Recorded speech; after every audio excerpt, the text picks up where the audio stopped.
Hello learners. In this video, we will solve problems related to t ratios.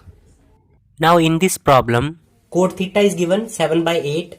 We have to evaluate this 1 plus sin theta into 1 minus sin theta divided by 1 plus cos theta into 1 minus cos theta. And second part is we have to evaluate the cot square theta. ठीक है, तो अगर हमने इसकी value निकालनी, evaluate का मतलब होता है कि इसकी वैल्यू निकालनी है। अगर आपने इसकी वैल्यू निकालनी तो सबसे पहले उसके लिए आपको पता होना चाहिए कि साइन थीटा कितना है, कोस थीटा कितना है। क्लियर है, तो पहले हमें वो निकालना पड़ेगा। तो देखो यहाँ पे गिवन क्या है हमारे पास, कोट थीटा इज गिवन कितना है 7 by 8। अब हमें पता है कि कोट थीटा किसके इक्वल होता है, परपेंडिकुलर डिवाइडेड बाय बेस। तो यहां से हम कह सकते हैं कि परपेंडिकुलर कितना होगा 7m और बेस कितना होगा यहाँ पे 8m। ठीक है, इसके पीछे का लॉजिक मैंने आपको बताया था पिछली वीडियो में। If you are interested, then I will provide you the link of that video in the description. Please check. चलिए अब हम ट्रायंगल बना लेते हैं। ट्रायंगल ABC, मान लो एंगल C अंडर कंसीडरेशन है, तो ये वाली साइड क्या बन जाएगी, परपेंडिकुलर। तो ये कितना दिया हुआ है परपेंडिकुलर 7m। ठीक है, ये एंगल 90 है, तो 90 के अपोजिट क्या होता है, हाइपोटेन्यूज। और जो बच गया हमारे पास वो क्या है, बेस। तो बेस बी डैश मान लेते हैं, यहाँ पे कितना है 8m। क्लियर है, तो साइन थीटा की वैल्यू निकाल सकते हो आप। ठीक है, sine theta equals to perpendicular divided by hypotenuse. Perpendicular कितना है यहाँ पे 7m, हाइपोटेन्यूज तो है ही नहीं हमारे पास, तो ये हमें कैलकुलेट करना पड़ेगा। Hypotenuse square is equal to perpendicular square plus base square. Perpendicular कितना है बोलो राजे, 7m स्क्वायर प्लस बेस कितना है 8m स्क्वायर। ठीक है, और 7m का स्क्वायर खोलेंगे तो कितना आ जाएगा 49m स्क्वायर, और प्लस 8m स्क्वायर खोलेंगे तो कितना आ जाएगा 64m स्क्वायर। ठीक है, अब देखो यहाँ पे m स्क्वायर है, यूनिट सेम है तो आप ऐड कर सकते हो इनको, कितना आ जाएगा 113m स्क्वायर। इधर हाइपोटेन्यूज स्क्वायर पड़ा हुआ है। ठीक है, तो स्क्वायर रूट को हटाना है तो इधर बोथ साइड क्या करना पड़ेगा, हमें स्क्वायर रूट लेना पड़ेगा। तो हाइपोटेन्यूज की वैल्यू कितनी आ जाएगी यहाँ से, square root of 113m। Clear है, तो यहाँ पे वैल्यूज रिप्लेस कर दो। परपेंडिकुलर है हमारा 7m और हाइपोटेन्यूज है हमारा square root of 113m। m से m कैंसिल हो गया, बचेगा क्या 7 अपॉन स्क्वायर रूट ऑफ 113। तो साइन थीटा की वैल्यू कितनी आ गई 7 upon square root of 113। Cos theta is equal to base upon hypotenuse.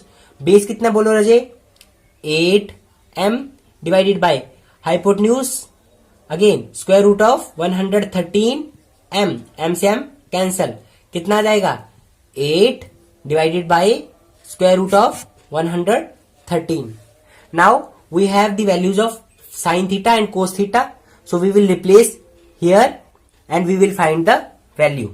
Okay, so let's do it. तो ये मैंने वैल्यूज रिप्लेस कर दी है। यहाँ पे sin थीटा की वैल्यू थी 7 अपॉन स्क्वायर रूट ऑफ 113 और cos थीटा की वैल्यू कितनी थी 8 अपॉन स्क्वायर रूट ऑफ 113। ठीक है, वैल्यू रिप्लेस कर दी मैंने। अब इसको सॉल्व करना है सिंपली आपने। ठीक है, अब देखो यहाँ पे आप क्या कर सकते हो, मल्टीप्लाई कर सकते हो। 1 की मल्टीप्लाई 1 के साथ करेंगे, 1 की मल्टीप्लाई इस फ्रैक्शन के साथ करेंगे, फिर इस फ्रैक्शन की मल्टीप्लाई 1 के साथ करेंगे, फिर इस फ्रैक्शन की मल्टीप्लाई इसके साथ करेंगे। ठीक है, या दूसरा तरीका क्या है, अगर आपको फॉर्मूला याद है तो वेल एंड गुड, वो उससे भी बढ़िया बात है। तो यहाँ पे देखो मान लेते हैं कि 1 ये a है और यहाँ पे फिर प्लस, और ये मान लेते हैं इसको b है, और फिर ब्रैकेट क्लोज। यहाँ पे देखो फिर से 1 आ गया, तो ये हमारा a माना था, इसको यहाँ पे भी a लिखेंगे, माइनस b। तो क्या बन गया ये a plus B into A minus B. अब फॉर्मूला होता है a plus B into A minus B is equals to A square minus B square. Clear है, तो यहाँ पे हम ये वाला फॉर्मूला लगाएंगे।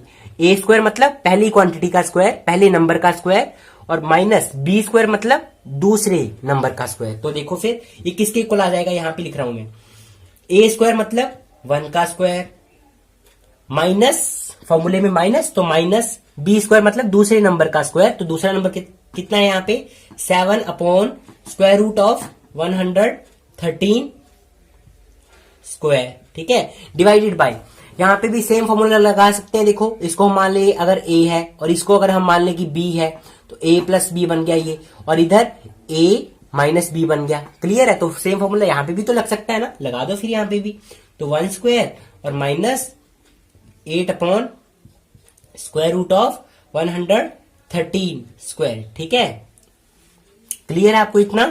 ठीक है, यहाँ पे वैल्यूज रिप्लेस करिए। उसके बाद ये फॉर्मूला लगाया मैंने, ऊपर भी लगाया और नीचे भी लगाया। उसके बाद फिर 1 का स्क्वायर किया, 1 आ गया, माइनस यहाँ पे इस फ्रैक्शन का अगर स्क्वायर करना है तो न्यूमरेटर का भी स्क्वायर करना पड़ेगा, डिनोमिनेटर का स्क्वायर भी करना पड़ेगा। तो 7 का square 49 divided by square root of 113 का स्क्वायर करेंगे तो 113 आ जाएगा। ठीक है, आप ये याद रखना, root A multiply root A is equals to A. ठीक है, क्यों? क्योंकि यहाँ पे देखो स्क्वायर रूट का मतलब हाफ पावर, मल्टीप्लाई इस स्क्वायर रूट का मतलब भी हाफ पावर। मल्टीप्लाई में बेस सेम हो तो पावर्स ऐड हो जाती हैं। तो 1/2 प्लस 1/2 तो कितना आ जाएगा? a की पावर 1 आ जाएगी। और किसी भी नंबर की पावर अगर 1 हो तो आंसर कितना आता है?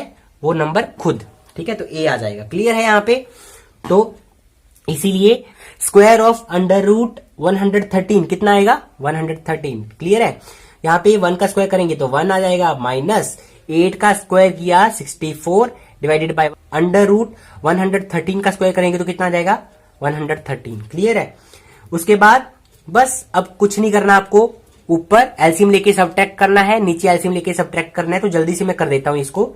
एलसीएम आ जाएगा 113, तो यहाँ पे कितना आ जाएगा? 113। यहाँ पे 1 है तो इसके नीचे 1 लगा सकते हैं, इसके नीचे भी 1 लगा सकते हैं। ठीक है, फिर 1 और 113 का एलसीएम कितना आ जाएगा? 113। और फिर क्या करेंगे?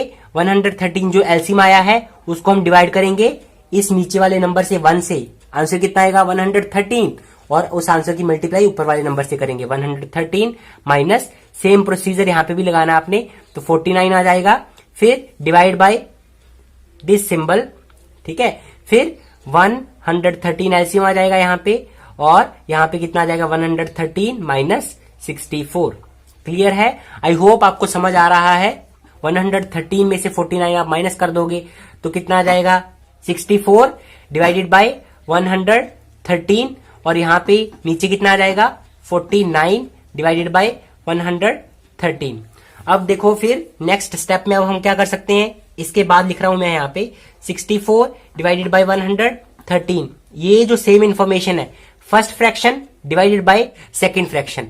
फर्स्ट फ्रैक्शन आ गई, फिर डिवाइड का सिंबल है, डिवाइड सिंबल, ये सेकंड फ्रैक्शन।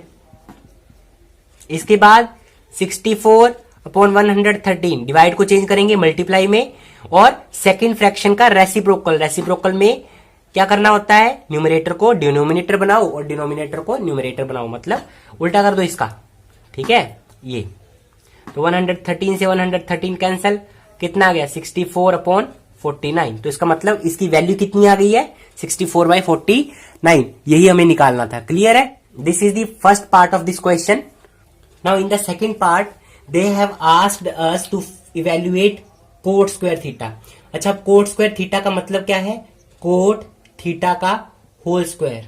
ठीक है, रजे बात याद रखना कि कोट स्क्वायर थीटा का मतलब होता है कोट थीटा का whole square, but cot theta square ये डिफरेंट चीज है। ठीक है, ये इसके इक्वल नहीं हो सकती कभी भी, और ये इसके इक्वल नहीं हो सकती कभी भी। ठीक है, क्यों? यहाँ पे अकेले थीटा का स्क्वायर है। ठीक है, क्लियर है? यहाँ पे कोट थीटा का होल स्क्वायर है। क्लियर है? ये बात आपने याद रखनी है। ओके, तो कोट थीटा की वैल्यू आपको गिवन है, कितनी है? 7/8 पुट कर दी हमने, उसका स्क्वायर करना है सिंपली, कितना आ जाएगा? 49 डिवाइडेड बाय 64। क्लियर है? आई होप आपको ये समझ आ गया होगा। अच्छा, तो देखो कोट स्क्वायर थीटा की वैल्यू कितनी आई? 49/64, और इतनी ही वैल्यू इसकी भी तो आई थी। तो इसका मतलब क्या है? कोट स्क्वायर थीटा और ये होल फ्रैक्शन इक्वल होने चाहिए। ठीक है, तो इक्वल है ये दोनों, क्योंकि इनकी दोनों की वैल्यू क्या है? Same. Cot square theta equals to 1 plus sine theta 1 minus sine theta divided by 1 plus cos theta into 1 minus cos theta. That means कि कोट स्क्वायर थीटा का फॉर्मूला बन गया ये 1 plus sine theta 1 minus sine theta divided by 1 plus cos theta और 1 plus cos theta. Clear है? Thank you for watching this video. Keep learning.